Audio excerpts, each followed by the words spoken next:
اگر میں اس مہینے کی حقیقت رکھنا چاہوں شرعی اعتبار سے تو 2 احادیث رکھ کر بات ختم کر دینی پڑیں گی مجھے، بس یہی اس مہینے کی فضیلت ہے۔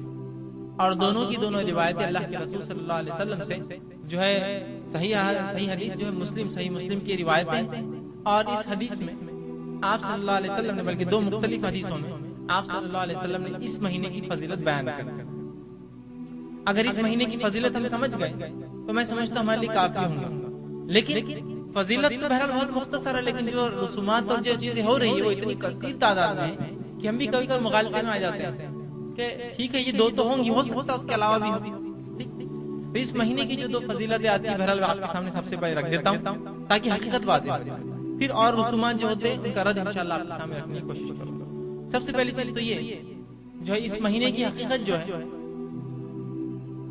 اس مہینے کی جو حقیقت ہے اس میں اللہ کے رسول صلی اللہ علیہ وسلم جو سب سے پہلی روایت ثابت ہے، مسلم کی حدیث ہے، آپ صلی اللہ علیہ وسلم فرماتے ہیں کہ رمضان کے روزے کے بعد سب سے افضل روزہ محرم کا ہے۔ آپ صلی اللہ علیہ وسلم بڑی مختصر روایت ہے، آپ نے فرمایا کہ رمضان کے روزے کے بعد سب سے افضل نفل روزہ وہ محرم کا ہے۔ یہ تھی اس مہینے کی پہلی فضیلت۔ دوسرا، آپ صلی اللہ علیہ وسلم نے اس مہینے کے اندر جو ہے ہمیں جو ہے روزے رکھنے کا حکم دیا، بالخصوص 10 تاریخ کا روزہ۔ آپ صلی اللہ علیہ وسلم جب مکے سے مدینہ آئے تو آپ نے دیکھا کہ یہودی روزہ رکھتے ہیں، آپ نے تحقیقات کی کیوں یہ رکھتے ہیں، پتا چلا کہ ان کا یہ عقیدہ تھا کہ آج کے روز اللہ رب العزت نے موسیٰ علیہ السلام کو فرعون سے نجات دی اور بنی اسرائیل کو فرعونیوں سے نجات دی، اور آپ نکل کر جو ہے سینا میں پہنچ گئے۔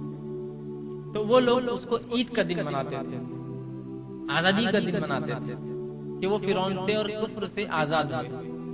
جب آپ صلی اللہ علیہ وسلم کی بات پتا چلی تو آپ نے کہا کہ ان کے بنسبت موسیٰ سے ہم زیادہ قریب ہیں۔ انہوں نے تو لفظی طور سے کہہ دیا کہ وہ ایمان لائے موسیٰ پہ، لیکن اعمال کے اعتبار سے تو انہوں نے کافی کچھ بدل چکے تھے۔ ہم زیادہ قریب ہیں موسیٰ سے، لہٰذا ہم بھی روزہ رکھیں۔ لیکن یہودیوں کی مخالفت میں ہم جو ہے 2 روزے رکھیں گے۔ یہودی ایک رکھتے تھے، وہ تھا 10 کا روزہ شکرانے کا، ہم 2 رکھیں گے، ایک پہلے یا ایک بعد میں، مطلب 9-10 یا 10-11 کا۔ بس اس مہینے کی یہ 2 ہی فضیلتیں ثابت ہیں، اور دونوں ہی مسلم کی روایت ہیں، دونوں ہی صحیح ہیں۔ بس یہ تھی اس مہینے کی حقیقت اور اس مہینے کی فضیلت۔ تیسری اس مہینے کی جو فضیلت ہے بہرحال وہ یہ ہے، بلکہ سب سے اول ہے، وہ یہ ہے کہ یہ اللہ کے نزدیک محترم مہینوں میں سے ایک مہینہ ہے۔ اللہ رب العزت نے قرآن میں فرمایا کہ اللہ سبحانہ تعالیٰ نے جب زمین و آسمان کی پیدائش کی تب سے اللہ کے نزدیک مہینوں کی گنتی 12 ہے، اور اس میں 4 مہینے حرمت والے ہیں۔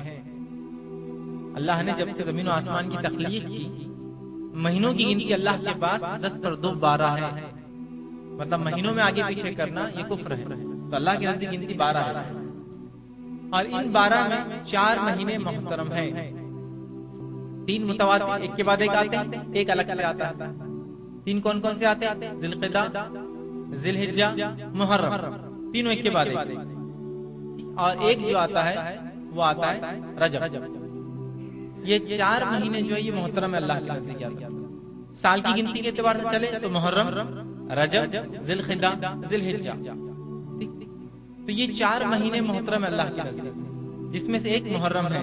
تو محرم کی پہلی فضیلت اللہ کے نزدیک یہ محترم مہینہ ہے، اسی لیے اس کا نام خود محرم ہے، حرام کردہ، مطلب وہ کام جو عموماً عام دنوں میں کیے جا سکتے ان ایام میں مخصوص جو ہے خصوصاً حرام ہے، جیسے کہ جنگ کرنا، بدلے لینا، یہ منع ہے۔ ہاں کوئی آپ پر حملہ کرے تو آپ جواب دے سکتے ہیں، لیکن آپ پہل نہیں کریں گے اس معاملے میں، ڈیفنس میں لڑ سکتے، آپ جو ہے جواب نہیں دیں گے، آپ جو ہے شروعات نہیں کریں گے اس چیز، نیکیوں میں اضافہ کریں گے، معصیت اور گناہوں سے بچنے کی کوشش کریں گے۔ ٹھیک۔ دوسری فضیلت اس کا روزہ سب سے افضل ہے۔ تیسری فضیلت اس میں 9-10 یا 10-11 کا روزہ رکھنا ہے، جس کے تعلق سے آپ صلی اللہ علیہ وسلم اس کی فضیلت ان 2 روزوں کی 1 سال کے گناہوں کا کفارہ ہے۔ عرفے کا 1 روزہ 2 سال کے گناہوں کا کفارہ ہے، محرم کے 2 روزے بالخصوص 9-10 یا 10-11 کا یہ 1 سال کے گناہوں کا کفارہ ہے۔ بہرحال یہ تھی محرم کی فضیلت، بس اتنی ہی فضیلت اس مہینے کے تعلق سے بتائی جائے۔